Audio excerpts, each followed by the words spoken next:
O coletivo da igualdade racial, a gente começou a pensar ele em 97, quando o sindicato viajava pelo estado e começou a identificar uma grande falta de pessoas, né, de cor dentro dos seus locais. Negros não existiam no judiciário, era raríssimos o que tu encontrava. Então as viagens começaram a suscitar esse debate dentro da diretoria.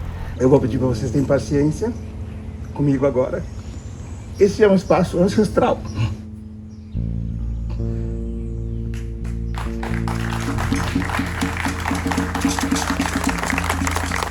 Aquela frase que está lá, a gente construiu em muitas mãos do nosso coletivo. E foi uma frase que foi construída a várias mãos, no sentido de que a gente possa efetivamente dar esse recado de que vidas negras importam. Hoje, no judiciário, né, nós somos 4,2% só de negros e a magistratura é 1,9%. Por isso que a gente construiu esse debate do coletivo e chegamos, né, então, a trazer esse debate para o centro de uma cidade que é uma cidade escravagista, que é onde também nasci nela. Um grande evento, um evento de luta, um evento de resistência negra e um evento de superação. Pedindo licença aos orixás, aos nossos ancestrais. Dentro dessa cidade negra, totalmente preconceituosa, dentro da cidade que faz com que dizerem, olha, aqui não é o teu lugar, olha, se tu é gostosa, negro, diz que negra é muito boa de cama, e tu ter que estar te impondo como mulher, como negra, como capaz de estar naquele espaço. E isso tudo eu sofri. E isso tudo fez com que eu crescesse como mulher negra, dentro de um terreiro, lutando por outros negros, por os negros de periferia, por negros em situação de vulnerabilidade social. Eu nunca tinha ido naquele lugar que, embora se falasse tanto, assim, turístico e tal, eu nunca tinha ido lá. É uma coisa assim, muito se fala às vezes assim, energia, aquilo que brota do lugar. Eu senti isso olhando para aquelas paredes, para aquelas... É como se eu me remetesse para aquela situação. Lembrei muito da minha avó, eu tinha uma relação muito próxima com a minha avó. A minha avó não chegou a ser escrava, mas eu acho que o pai dela sim, para te ver como a gente está perto disso, né? Primeiro de tudo que chegar no lugar já e olhar um tronco, que tem um tronco.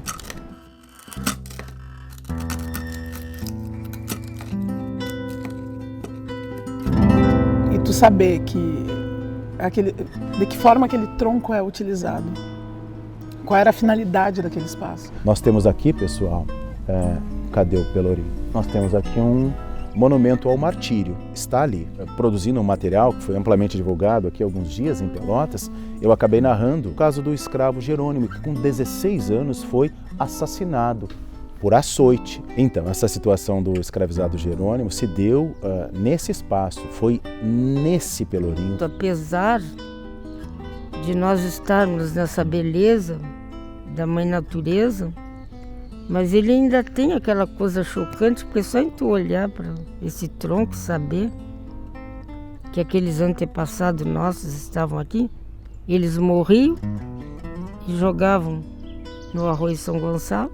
Tem um tronco e logo atrás uma senzala, o ápice da violência. Daí a gente chega num espaço onde tem instrumentos de violência.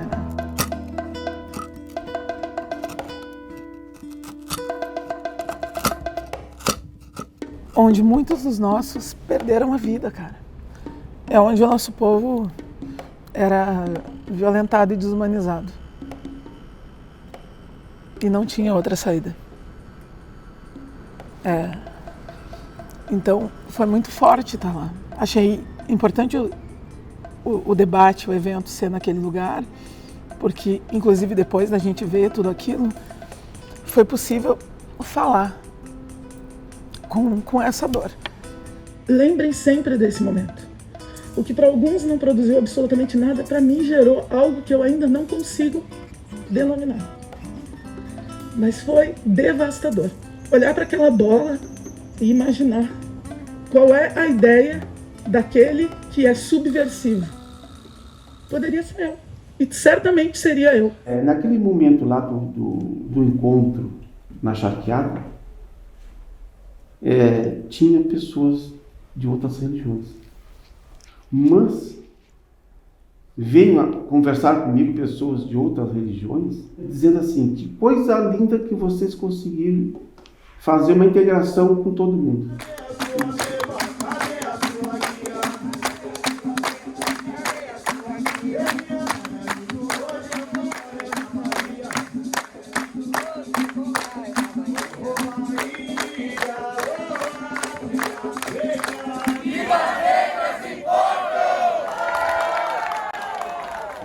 Foi uma surpresa para nós ver o judiciário agora, né, estando junto com a gente, tentando entender um pouco assim, a gente também entender o judiciário.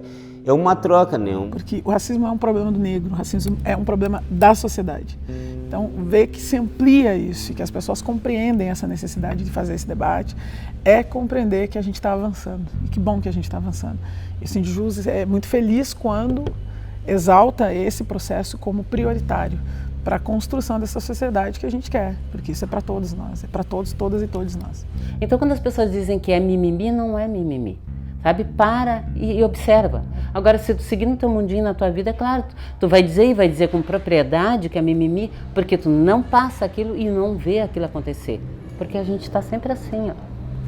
Porque se um negro esquece o capacete, ele é morto numa câmera de gás.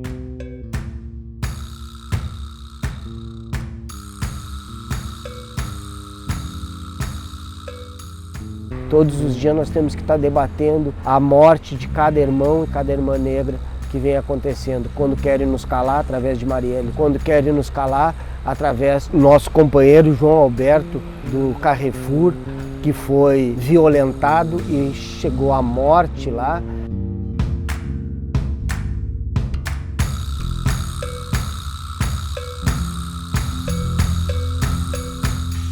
Parem de nos matar.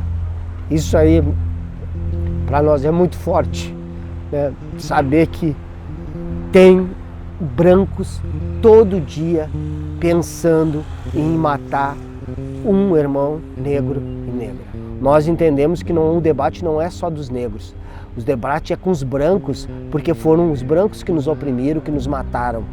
Então o debate tem que ser a gente conseguir enxergar e entender que a dívida desse pessoal é grande com a gente. Se vocês querem ser antirracista, não repitam mais que os negros eram escravos. Os negros foram escravizados. Nós temos uma responsabilidade para com o futuro.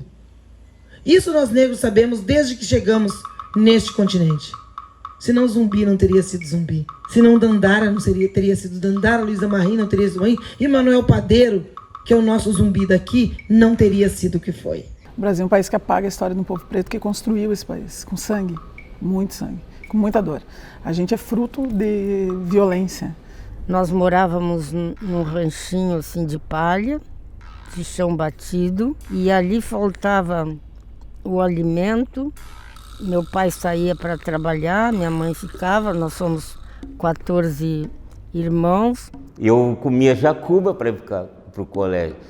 Jacuba é um café e a gente botava farinha, mexia, e aí eu comia aquilo e ia para a escola e rezando que quando eu voltasse meu pai tinha conseguido dinheiro para a gente ter comida em casa para comer à noite. Aí depois, quando eu tinha 6 anos de idade, eu fui morar com uma família que parecia ser melhor do que a nossa família, mas não foi.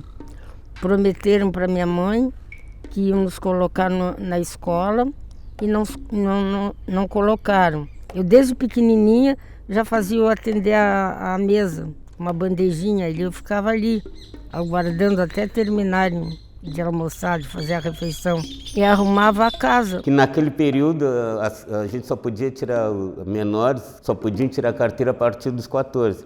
A minha mãe, a gente precisava, né, de trabalhar, minha mãe foi lá, o juiz deu uma autorização para ela, para eu trabalhar com 13 anos. Foi a minha carteira que eu tenho até hoje de trabalho, a minha fotinha parecia uma criança ali.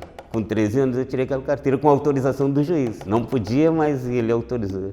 Ia trabalhar. Era uma mão de trabalho negra, né? E a minha mãe ainda conseguiu com o juiz uma autorização para eu estudar à noite, que não podia também. Eu ia para a escola, eu não tinha caderno. A minha mãe passava ferro, os papéis de pão, aqueles que enrolavam pão. Eu me lembro que eu cheguei em casa todo sujo da obra, assim, e eu disse para minha mãe, olha, eu a partir de hoje não vou mais, ou eu trabalho ou estudo. Até pão peguei na rua para comer. Até hoje eu tenho um enjoo daquele pão que eu comi, porque eu me lembro que ele tinha assim como que fosse uma teia de aranha. Tu olha a vida daquela pessoa ali, ela foi subindo de degrau para degrau. Olha a vida daquele negro ali, ele teve que pular 2, ele teve que pular 3 degraus, na maioria das vezes com um saco nas costas. Quando eu tinha uns 20 anos, saí dessa família, fui morar com outras em Arroio Grande. Foi aí que eu conheci uma escola. Até os 20 anos eu não sabia. Mas durante esse período, esse racismo perverso me fez eu carregar comigo uma culpa que não era minha, que era de eu ter abandonado a escola. Esse tambor aqui, é por causa dele que eu acabei de entrar no mestrado. Fui aprovado no mestrado, as aulas começam agora dia 8, graças a esse tambor. E hoje o tambor é o meu objeto de pesquisa.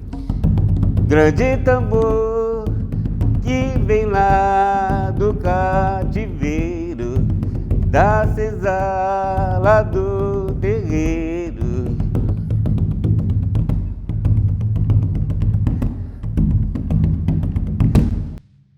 Eu fiz algumas audiências de custódia em que a maioria, e eu veja bem, estou falando, a maioria dos juízes, quando estavam julgando, se era um negro que estava ali na frente, é bandido, de cara, assim, não tem dúvidas de que fez aquilo ali.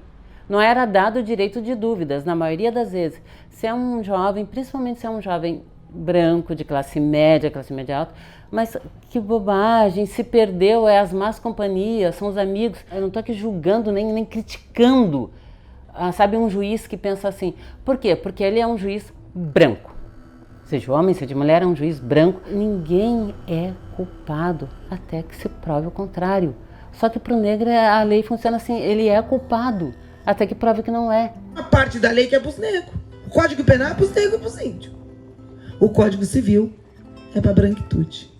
Eu sou o gestor cartorário, então em determinado momento eles querem falar com o chefe do setor e o chefe aparece, sou eu. Então, já percebi várias vezes assim umas situações de, né? Aqui, nesse fórum, são 120 servidores em torno. Servidores, mais estagiários, mais terceirizados. Somos 2 negros. 2. porque a regra é o que eu chamo de paradoxo da invisibilidade, é a nossa não existência nesses espaços. Bom, na própria política, né? Na própria política. Finalmente agora, na última eleição municipal, a gente começou a ter mais negros vereadores. As coisas já estão mudando, só que, claro, ainda tudo muito a passo lento, mas uma hora muda mesmo, tem que mudar. A nossa ascensão não é só a ascensão de 5 jovens negros, é a ascensão de toda uma estrutura que se mobilizou e fomentou de negros e negras para que a gente chegasse até aqui. É muito maior, é um conjunto da estrutura da sociedade que se movimenta. Gente como nós, o nosso perfil, está aqui para fazer a manutenção dessa casa. São as pessoas que tu encontra na portaria, são aqueles que recepcionam, são seguranças. São homens e mulheres negras que sempre estiveram aqui como coadjuvantes. Agora a gente protagoniza a política na cidade. Agora a gente tem a possibilidade real de falar daquilo que é importante a partir de uma perspectiva negra.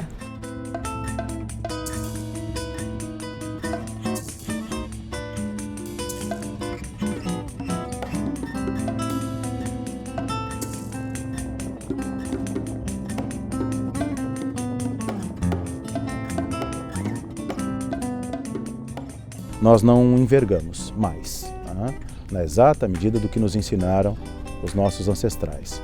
A resiliência é uma marca indelével da coletividade negra em qualquer espaço, em qualquer tempo, em qualquer locus que nós queiramos analisar. E temos por obrigação mantê-la, nós e as futuras gerações.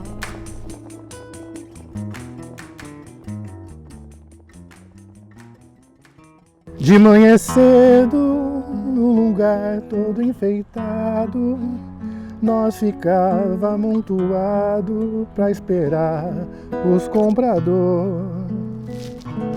E nesse dia minha velha foi comprada numa leva separada de um senhor mocinho ainda.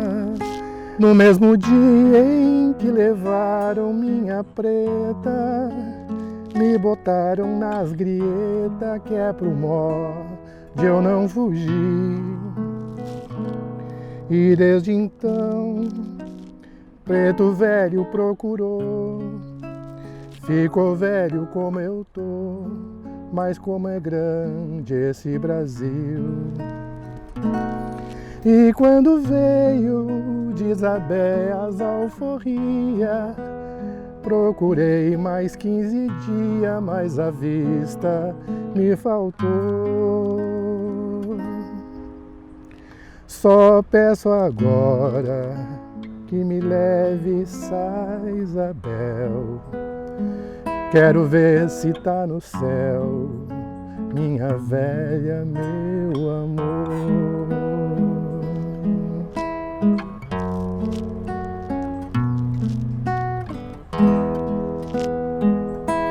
Só peço agora que me leve Sá Isabel. Quero ver se tá no céu, minha velha, meu amor.